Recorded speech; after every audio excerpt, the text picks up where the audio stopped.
county is about accessibility. If you think about what our lane is, it's accessibility. Accessibility to transportation, to education, to healthcare. And the thought of us as a county being able to operate and give the quality of life that we're looking for without these grants is very horrific for us.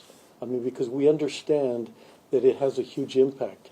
It's that meal the breakfast that the child gets when they go to school. It's a treatment court for the veterans. It'll impact everybody in our community. And to me, that's very important that we understand that we need to, as a community, come together and support. When you see things like our Congresswoman trying to push hard on some of these things, that the community is behind us as well. So it's a huge impact. If you think about the jail, for example, and the federal money that we receive there, it's hard to understand that. And remember that if we don't have the grants, the way we are able to do things in this community is by taxpayer dollars. So every time that we use grants, that's less of an impact on your taxes. Every time we don't have grants, then obviously the tax base will raise, and then we have a difficulty of doing things without going into getting wanting higher taxes so we could survive. So lots of implications, a lot of collateral things that we're trying to understand. And as I said, I'm very comfortable. The mayor, obviously, being new but very engaged in what we're trying to accomplish, and just to know that the community, we're going to work together as much as we can, and we'll try to communicate. As the Congresswoman said, we don't know a lot now, but we're very, very much entrenched in trying to find out. So to our media, thank you for allowing us to keep our community notified of these advances. Thank you. Well, good afternoon, everyone, and I want to thank the Congresswoman for bringing us together to talk about what this executive order, the impact that it could have had on our community. So one of the things we did at the city very quickly was to assess what federal grants we have at the city. And I can tell you that if this order was to be left in place, it could have affected our airport services, it could have affected our public transportation, which is Sun Metro. It could have affected a number of things that would have hurt the El Pasoans. So regardless of political affiliation, an executive order like this hurts everyone. It doesn't pick a side, or it doesn't pick a color. So this would have been very devastating to a community like El Paso. I can tell you that our quick assessment tells us that we have about 60 grants that would have been affected at the city level, and we're still digging through that to see what additional grants we have. But we want the community to know that we are going to work together. We're going to work with the county, we're going to work with our Congresswoman to make sure that we can have the least impact on El Pasoans that we can. This is a very, very, very bad executive order that will hurt all of us. So it could have impacts if we talk about child care. When people are not able to take their kids to a child care, they don't go to work. So the ripple effects in a community like El Paso are vast. And we make sure that the federal grants that are for El Paso, that we limit the impact on El Pasoans. As the county judge said, federal grants help the taxpayers. So the more federal grants we can get in programs that we have that help us, it's less money on the taxpayers. So we have a lot of work to do, and we're going to continue at the city level. Very happy that the Congresswoman said that there's a pause on this. Because if there wouldn't have been a pause on this would have, we have to focus on what we can do together and remain united as a community, and we will. So I'm going to thank the Congresswoman again for bringing us together. And on the city level, we'll continue to assess where our grants are and what's best for El Paso. Thank you. Thank you, Mayor. Layla. Good afternoon, everyone. I'm Layla Melendez. I'm CEO of Workforce Solutions Borderplex. We are the Regional Workforce Development Board, and we serve the 6 counties in far west Texas, starting in El Paso, but all the way out to Culberson, Hudspeth, Presidio, Jeff Davis, and Brewster County. And we have 7 workforce job centers in the region. And so when we got word this morning about this executive order, we at first initially thought it was just certain types of grants that we get. However, the Workforce Board in El Paso, but we are one of 28 boards in Texas, and there is a workforce board and there's a workforce system across the country that is 90% federally formula funded. And in El Paso, what that means is over 90% of our annual budget is funded through formula grants from the federal government. And that formula is based on our demographics and economic environment.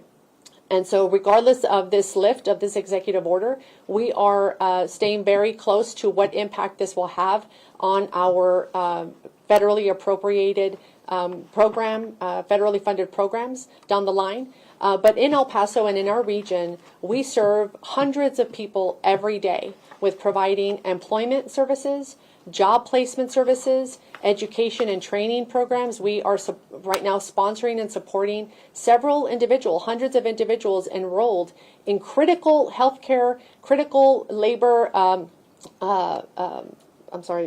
trades types of programs, a myriad of workforce training programs that businesses are waiting for them to complete so that those businesses can continue to, every single day, help over 4,000 working parents through child care services for over 5,700 children that are cared for in about 300 local child care centers.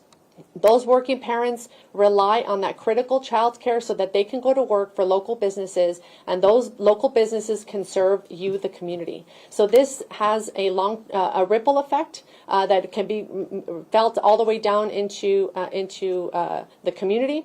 So we are, aside from this lift, we will continue to determine what this will impact the workforce system, not just locally, but around the state and across the country. At the local level, we will continue to serve our clients at our workforce job centers with universal services, access to basic services like looking for a job and job placement, but long-term funding programs for child care and for other workforce training have yet to be determined. But we will work closely with our local leadership and determining the best services and solutions that we can give to our community. Thank you all for coming.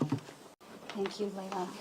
So I'm going to close and then allow for any questions. But I do want to emphasize that I felt it was important for us to come together to sound the alarm. We are not out of the woods yet. There is a temporary stay that was to make these funding cuts. And while the funding cuts are listed in the order as cuts to woke programs in their terms, or quotes to DEI programs in their terms, or quotes to the Green New Deal in their terms. What this means, for example, is for sustainable energy projects. That may be considered by the administration as a Green New Deal program, even though we don't have anything called Green New Deal that's been passed by Congress. DEI programs, that includes many grants provided to El Paso, which is an 86% Hispanic community, and that has offered a competitive edge for many of the organizations that have competed for those grants and received those grants. I also want to just say it took local resources to apply for these grants, whether it be organizations, all of the folks who competed for these grants and won this funding did it by using their resources, their staff time. And we have a number of El Paso jobs that are tied directly to federal grants. In other words, the payroll will impact a lot of federal employees if this effort by the Trump administration goes forward. By our initial estimates, El Paso stands to lose tens of millions of dollars per month. And that's a very conservative, quick, back-of-the-envelope estimate. We have not yet been able to assess the depth of the impact that this could have. And again, this is the blueprint that we believe will be used, those of us in Congress believe will be used going forward to slash appropriations at the domestic level, all in an effort to fulfill the #1 priority for my colleagues and for the administration, rates for billionaires, and getting the corporate tax rate to 15%. That is the #1 priority. I now serve on the appropriations that they are floating, which are very similar to what we're seeing announced today in this, or last night in this order.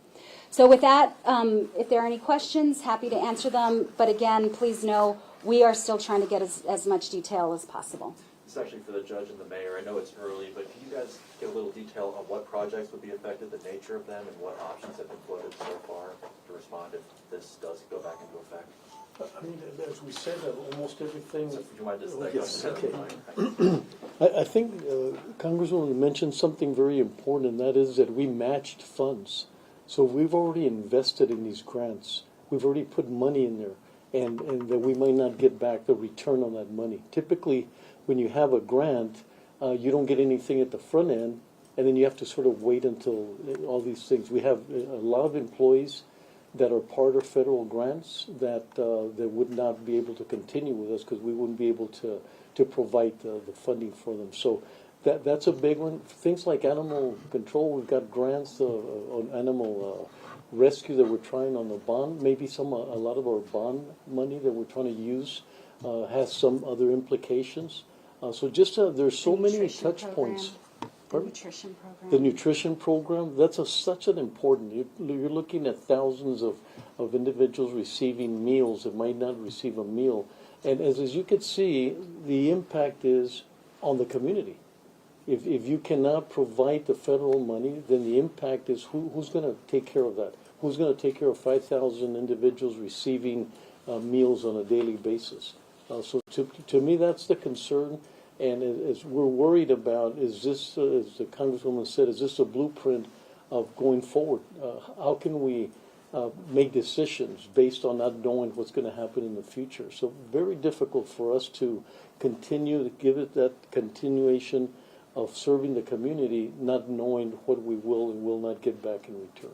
You guys had conversations on what you prioritize or how you start making cuts, or is that still too early? No, that's still too early. I mean, there's a lot of things that we're concerned that we don't want to speculate. A lot of it, if we look at the potential going forward, it is difficult to understand that. So we're still looking at all the different things that we can. We've got incredible legal, Cristina Sanchez, our county attorney, her team is looking at everything to see. And what we've heard is, there's directives, and then there's the executive orders, and there's almost like proposals. And we have to discern each one of them to make sure we understand each one. We can't take everything as an executive order, and that's been confusing to our community. They think that everything the president is saying is something that he can actually accomplish, which we know that's not true. Can Fact. one of you address a couple of areas as examples, particularly law enforcement and housing? You already touched on nutrition, but can you address like law enforcement and housing and some grants? Well, a lot of our funds come from the state, but they're actually originated from federal government. And we utilize that for anything that we do. Our revenue that comes in from federal funding for inmates would be something that we would have to consider as a potential issue that might happen. They might just not give us the money. It's $101 per bed, which really subsidizes because the state doesn't pay for the inmates. So if you could see, there's a lot of collateral points that we have to look at. So, and I'll let the mayor see the impact directly. And Cindy, to your question, Section 8 housing, for example, is potentially at risk. A lot of law enforcement grants for extra patrols, overtime, et cetera. So our local law enforcement could potentially take a hit based on something like this. Our federally qualified health clinics, which depend on a large extent to federal grant funding, they might not be able to make payroll, have to shut their doors. Food bank, another example, depends on federal funding as well. The handout that we have for you all gives a pretty good general multi-page list of everything at risk. Yeah, I don't have much more to add, but I can say that, we're still going through the list because it's changing really quickly on us at the city level. But to your question, there is airport services, some of that will be affected. There'll be public transportation, which will be affected, which is our Sun Metro system.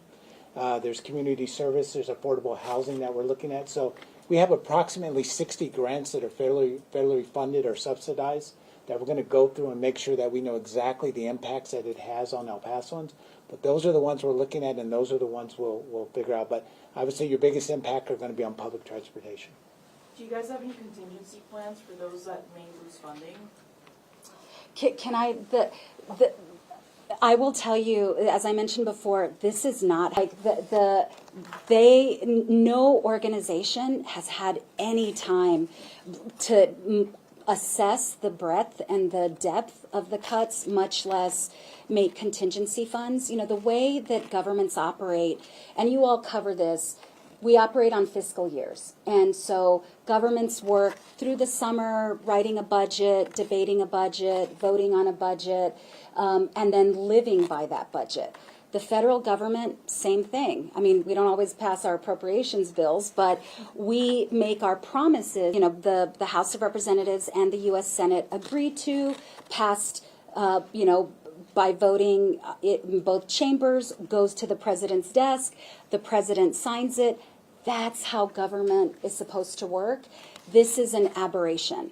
This is, I can tell you my phone last night, all the way to still this moment, blowing up. Many of my colleagues in the House, we are all trying to figure it out together, and we're trying to piece the information together so that we can share it with our community. And I've heard horror stories from some of my colleagues who have cancer research facilities in their districts where those cancer research trials were canceled, appointments canceled. This is on top of the hiring freeze, which we haven't even talked about, which is impacting people who made plans, accepted jobs, moved to communities. That is gone. I will tell you, the University of Texas at El Paso, likely much of its funding is going to be impacted should this proceed in the courts. Texas Tech might have some of its funding at risk as well. When I said at the top of our presser that every person, it really is absolutely true. And you can go to every organization in town, every local government in town, and they will tell you about that. I will tell you one more thing. Many of my colleagues in other states are getting support and help and information from their state governors as well, who are trying to help them figure this out. I think it is important in a moment like this for as much information to be shared, for organizations, agencies, governments to be ready. You can't prepare for something like this. There's a pause. This will at least give folks a little bit of breathing room to collect information. But also, as I said, this is the blueprint for how the Trump administration is going to proceed in terms of cutting domestic funding. So as a community, I think what we can anticipate in the next year, should the administration get everything it wants, and frankly, they control every lever of government. They have the White House, they have the Senate, they have the House. They will likely get everything that they want. And as we learn more of that, we will deliver that information to you. Yes, sir. So, just out of curiosity, how many of these programs will affect the Far East Side that Representative Tony Gonzalez represents, and has he made any statement whether or not he's for or endorses these cuts, or if he thinks that this is a mistake as well? I don't know. You should definitely ask him. But I will tell you, he represents some of the most economically disadvantaged communities in the county. The Far East Side also represents a part of Fort Bliss. Our veterans will, if this proceeds, our veterans absolutely impacted. Transportation projects could possibly be impacted. Take a look at the handout we gave you, and that will give you a good idea of everything that's impacted. What actions can elected officials at the different levels take, and then what actions can the communities and the public take if they want to get involved in this or try to prevent some of this from happening? I think what you're seeing today, super short notice, we are a unified community. We are here to work for and help support our constituents. We want to make people's lives better. So we are going to work very closely together. I do think we our senators are going to be important, and they're going to play an important role in this. I do think reach out to our United States senators, Senators Cornyn and Cruz. I think in every state we're seeing that. Folks are trying to figure out how to proceed. I do want to say, though, as I mentioned at the top, candidate Donald Trump told us this is what he wanted to do. This is what live with the consequences of that, and the consequences in El Paso will be stark and significant. Abby? Could you talk about how the pause could impact the economy in light of potential tariffs on Mexico, and how the two happening at the same time could impact El Paso? Yeah, I will tell you, one of the top issues definitely that I heard on the campaign trail was the state of the economy. None of this helps our local economy. None of this makes the cost of living better for El Pasoans or for Americans. In fact, it is quite the opposite. When people lose access to child care, people lose access to public transportation, when seniors lose access to the meal program, and we could go on and on, that doesn't make life cheaper for them. And if tariffs happen, which are threatened to happen next week, that too will send consumer prices through the roof. So we may see a community that is going to struggle.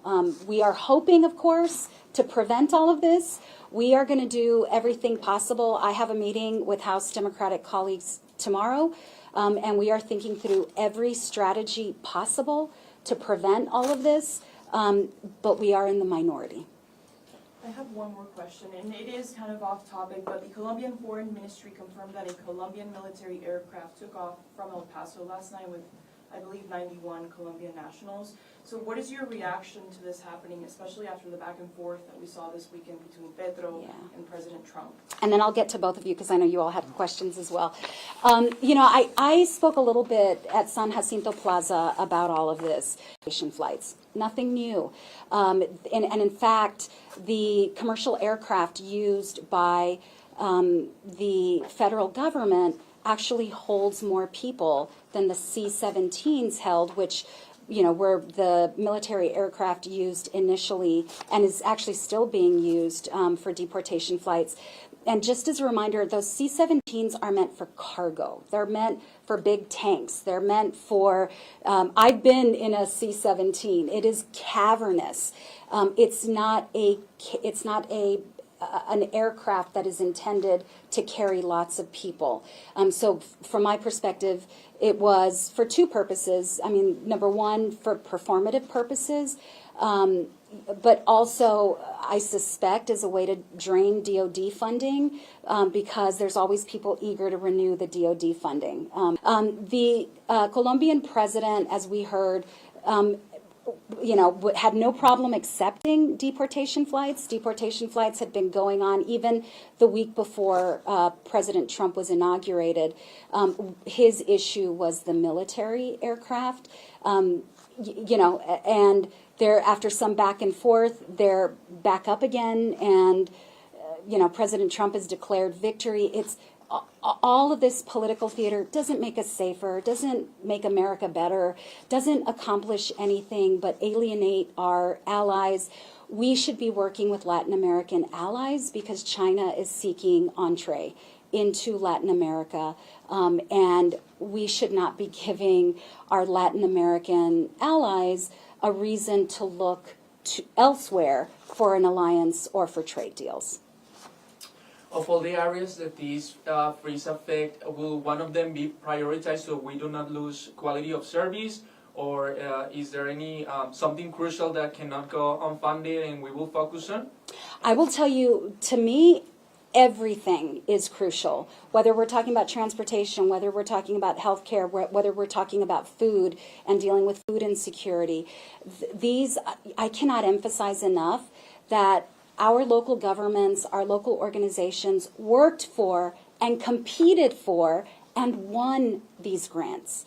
And to pull the rug out from under communities in this way, regardless of what the court did, which again, thankfully there's a brief stay, But it's important for us to recognize what the administration did to our communities. An absolute willingness to just take away this funding that was earned and appropriated. That's what the administration thinks of our communities, and it's not just El Paso. They are all a priority. Yes, when you mentioned the transportation projects could be affected, does that include possibly the improvements to the international ports of entry, like the BODA, like the future expansion of Isleta? That's what we've been working was to reduce pollution. That is now considered a Green New Deal issue. Actually addressing environmental concerns is considered a negative by the administration. I certainly hope that the BOTA funding is not impacted. You know, that money, long overdue, hard fought, hard earned. That port of entry, as we know, is a lifeline for people on both sides of the border. We are keeping close tabs on that, but unfortunately, you know, we're getting these announcements via Twitter in the middle of the night, and we're not getting any advance notice. Same question to the judge. Yes, sir. And I'm going to take advantage of the media. One of the most expensive things that can happen in our economy is delayed treatment. And so I want the community, it happened during the pandemic that they stopped going to treatment. It becomes extremely expensive. So a lot of the individuals that go to UMC, I just had a meeting with Jacob Cintron, or might have to end up paying for it, and so they hesitate. So I'm asking the community to keep doing what you need to do until you see otherwise, because there's always a reaction. There's this fear. There's already the fear of going to a hospital to begin with, and that's going to obviously create that delayed treatment that I'm talking about. But one of the reactions they're having is, how am I going to afford this? So what if I go and get treatment, but then they're going to charge me for that treatment? I'm not going to be able to afford it. So please, as a community, make sure that you continue to get the treatment until you hear otherwise, because I know right now there's a tremendous amount of fear. The narratives are out there. We're already beginning to hear companies not wanting to come to El Paso until this is settled.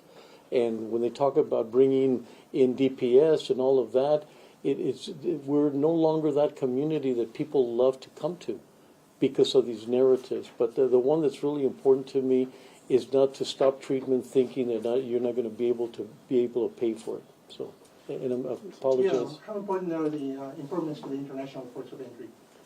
That, to me, that was very concerned, because I know that our Congresswoman always said we have to do this right because it's a discretionary fund, right? It's not okay. It's a done deal kind of thing, and so we don't want to be in a situation where they could use it as an excuse to include that as part of it. We need that BOTA needs to be modernized. It's something that we've been waiting for a long time. Like the Congresswoman said, tremendous amount of work went into it that could be pulled back, and that would really hurt our progress in the trades. And we want El Paso to be one of the most important trade zones in the border, and we need that to happen in order for us to be able to accomplish that. Congresswoman, on a larger scale, how does cutting foreign aid, particularly to Central American countries, impact the relationship between the U.S. and those countries? Yeah. You know, the foreign aid that we provide to different countries, I know that the Trump administration is critical of that, but it actually is advantageous to us. For example, there's global aid that goes to address global health crises. We saw firsthand, you know, we are not fighting health issues together. I mean, you know, as big as the globe is, it's actually pretty small. But in addition, more specifically to your question about the Western Hemisphere and funding to the Western Hemisphere, number one, part of the purpose of global aid is we want our neighbors, we want neighboring countries to be stable, for them to have thriving economies. We are trying to spread democracy. All of that helps us because it reduces global migration, but it also increases our ability, it increases prosperity through trade agreements, etc. The undermining of this is a real setback, and I do believe we have the potential to see global migration increase again. As challenging as this was for us here in El Paso, and there was increased collaboration in order to try to reduce that. I'm concerned about the impact that will have going forward. Are there any important dates coming up, or what can we see on the future that upholds this freeze? So the temporary stay will be for a few days in order to give the litigants time to argue this. So we have a little bit of breathing room, but there's a lot of uncertainty still. Whether the administration will, they could, for example, because Republicans control the House, the Senate, and the White House, Donald Trump could say, okay, Congress, I want you to memorialize these in law. And he has a very compliant Congress. So they could bypass the courts. There's a lot of what ifs. But I will tell you, in terms of dates, we have the tariff threat that's looming next week, the threat against tariffs in Mexico and in Canada, which could send prices up pretty quickly. We also have, just for everyone's awareness, a looming government shutdown mid-March because our colleagues on the Republican side, once they won a trifecta in November, decided they wanted to punt the government funding until mid-March in order to give incoming President Trump as much leverage. Now they control that as well. If we have a shutdown, it's on them. But I am very concerned about that as well. There are lots and lots of threats ahead to our local economy and to our pocketbook as El Pasoans ahead. What are the next steps, immediate next steps going forward, and how does the pause impact that for everybody? So I am going to try to get as much information from my colleagues on appropriations so that I can deliver it to all of our local folks. We are going to try to get information from each agency as to how this will impact. The biggest challenge is the uncertainty and not even knowing details, not being able to pinpoint exactly what could or could not be on the chopping block. I'm going to try to get as much of that info for our local stakeholders. We have a meeting, House Democrats, tomorrow to think through various strategies on how to prevent this. I am going to fight for every penny for our community. We earned it, we deserve it, and it would be devastating if we lost it. So TBD. Okay, I think that's it. Thank you all so much. Appreciate you all. Thank you, Judge. Appreciate you. Thank you so much. Thank you, Mayor.